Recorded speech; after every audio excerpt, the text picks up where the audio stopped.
सात संगत जी, प्यार से कहना धन निरंकार जी। सात संगत जी, राजी हैं हम उसी में जिसमें तेरी रजा है। यूं भी वाह वाह है और यूं भी वाह वाह है। सात संगत जी, इसकी कृपा मेहर। सात संगत जी, जैसे भी ये रखता है सात संगत जी, हर पल शुक्राने वाले भाव आते रहेंगे सात संगत जी। तो सात संगत जी, हर पल हमारा भक्ति सुखदायी होती जाएगी सात संगत जी। सात संगत जी, एक देश में एक महात्मा रहता था। वह बड़ के पेड़ के नीचे पड़ा ही दिन और रात काट देता था। वह हर समय हंसता मुस्कुराता रहता था, सद्गुरु का शुक्राना करता रहता था। चिंता नाम की कोई भी चीज उसे छू तक भी नहीं गई थी। लोग उसकी सहनशीलता और प्रभु इच्छा में जीवन व्यतीत करने की भावना से बड़े ही प्रभावित होते थे, बड़े ही खुश होते थे। यहाँ तक कि वहाँ के राजा के हृदय में भी उसके लिए एक विशेष स्थान बन गया था। सात संगत जी, एक दिन राजा के मन में ख्याल आया कि उस महात्मा को अपने महल में लाया जाए और उसकी सेवा करके उससे आशीर्वाद लिया जाए। सात संगत जी, परिणाम स्वरूप एक दिन राजा महात्मा की शरण में पहुंच गया और उसके चरणों में धन निरंकार की और अपनी प्रार्थना को उनके चरणों में रख दिया कि महात्मा जी कृपा करें, मेरे महल को पवित्र करें। आपका यूं ही पेड़ के नीचे पड़े रहना मेरे लिए बड़े शर्म की बात है। आप कृपा करें और अपना चरण मेरे महलों में डालें और मुझे भी सेवा का मौका दें। सात संगत जी, महात्मा ने अपना लोटा उठाया और राजा के साथ चलने को एकदम तैयार हो गए। सात संगत जी, जब राजा ने ये देखा तो सात संगत जी वो हक्का बक्का रह गया कि ये कैसा महात्मा है। इसने एक बार भी नहीं कहा कि हमें महलों से क्या लेना देना है। मन ही मन राजा सोचने लगा कि इस आदमी को समझने में मैं कहीं चूक गया हूँ। इसके तो रोम रोम में माया बसी हुई है।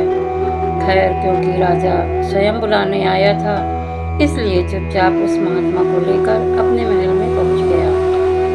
उसे हर वह सुविधा दी जाने लगी जो राजा को उपलब्ध थी। सात संगत जी, महात्मा हर वस्तु को खुशी खुशी कबूल करता रहा। ये सब कुछ देखकर तो राजा और भी दंग रह गया कि ये अजीब महात्मा है। ये तो बड़ा लालची और वासनाओं का गुलाम भी लगता है ये तो इसी दिन का इंतजार कर रहा था। इसमें महात्मा जैसी कोई बात ही नहीं दिखाई दे रही मुझे। सात संगत जी, राजा रात भर सो नहीं सका और इसी सोच में डूबा रहा। लेकिन महात्मा ने गहरी नींद ली, सुख की नींद ली। जब सुबह हुई तो राजा महात्मा की सेवा में फिर से उपस्थित हो गया और जाते ही प्रश्न कर दिया कि मुझे समझ नहीं आया कि आप कैसे महात्मा हैं। मुझे तो ऐसे लग रहा कि जैसे आप फकीरी बरसों से इसी क्षण की प्रतीक्षा में कर रहे थे। अपनी बात को जारी रखते हुए राजा ने आगे कहा, कल तक तो मुझ में और आप में जमीन आसमान का अंतर था। मैं भोगी और आप निर्लिप्त भाव से जीवन जीने वाले योगी थे। लेकिन आज आप में और मुझ में कोई अंतर नहीं। मैं भी भोगी हूँ और आप भी भोगी हैं। सात संगत जी, महात्मा जी राजा की बातों को सुनकर बड़े जोर से हंसने लगा। फिर वो अपना लोटा उठाकर बाहर की तरफ चल पड़ा और राजा से भी कहा, शंका का समाधान चाहिए तो मेरे पीछे पीछे चले आइए। सात संगत जी, महात्मा आगे आगे चलने लगा और राजा उसके पीछे पीछे चलने लगा। जब वे काफ़ी दूर निकल गए तो राजा ने कहा, महाराज, महल से काफ़ी दूर आ गए हैं, दोपहर का समय हो गया है। आप मेरी शंका का समाधान करिए ताकि मैं अपने महल में वापस लौट सकूं। मेरी प्रजा मेरी प्रतीक्षा कर रही होगी। बहुत सारे मुझे वहाँ पे काम होते हैं, सेवाएं होती हैं। सात संगत जी, महात्मा ने मुस्कुराते हुए कहा, थोड़ा और आगे चलिए, मैं आपकी शंका का निवारण जरूर कर दूंगा। आखिर चलते चलते शाम हो गई। राजा की सहन शक्ति दम तोड़ने लगी। राजा ने चिल्लाकर पूछा, आप मेरी शंका का निवारण करना चाहते हैं या नहीं? फिर से महात्मा ने बड़े ही सहज भाव में कहा, महाराज आगे बढ़ते रहिए, इसी में आपकी शंका का समाधान है। इसलिए मेरे साथ आगे आगे मार्ग पर चलते आइए। साथ संगत जी राजा रह नहीं सका और क्रोध से भरे स्वर में बोला, मैं आपके साथ कैसे चल सकता हूँ? पीछे मेरा महल है, मेरे बाल बच्चे हैं, मेरा राज्य है। साथ संगत जी महात्मा रुक गया और बड़े ही शांत भाव से उसने कहना शुरू किया कि राजन, जब दातार प्रभु ने मुझसे कहा कि मैं एक वृक्ष के नीचे दिन गुजारूं, तो मैंने खुशी उसी में अनुभव किया।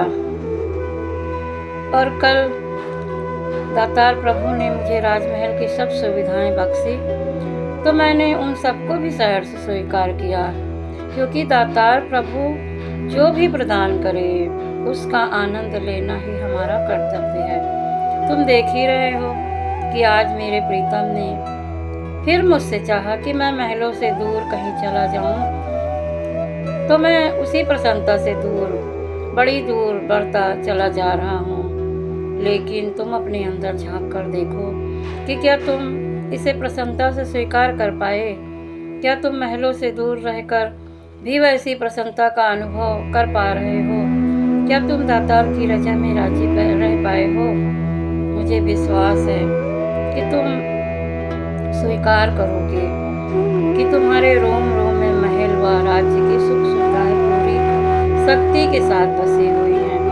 तुम उनसे दूर होने की कभी सोच भी नहीं सकते हो। साथ संगत जी ये कह करके महात्मा आगे थे। पग भरने को ही था। साथ संगत जी राजा को बात समझ आ गई। साथ संगत जी राजा उसके चरणों पर गिर पड़ा और फिर महात्मा से सत्य का ज्ञान प्राप्त कर राजा के कर्तव्य को अनासक्त भाव से निभाने के लिए खुशी खुशी अपने महलों की ओर चल पड़ा। तो साथ संगत जी कहने का भाव, आनंद इसी में छुपा है। तू जिस तरह से रखे मैं राजी, तू जिस तरह से मुझे चाहे उस तरह से चलाए, मेरी डोरी तेरे हाथ, राजी है उसी में जिसमें तेरी रजा है। यूं भी वाहवाह है और यूं भी वाहवाह है, तू जैसा चाहे। मालिक कृपा बनाए रखना, आप जी की भक्ति करते हुए ये जीवन सुंदर तरीके से निभ जाए। साथ संगत जी प्यार से कहना, धन निरंकार जी। विचार अच्छे लगे हों तो लाइक कमेंट कीजिएगा और हाँ, चैनल को सब्सक्राइब करना बिल्कुल नहीं भूलिएगा। जब भी दासी कोई नया वीडियो अपलोड करेगी तो आप जी ज़रूर आशीर्वाद दीजिएगा। साथ संगत जी बड़े प्यार और सत्कार से कहना चाहिए। धन्यवाद।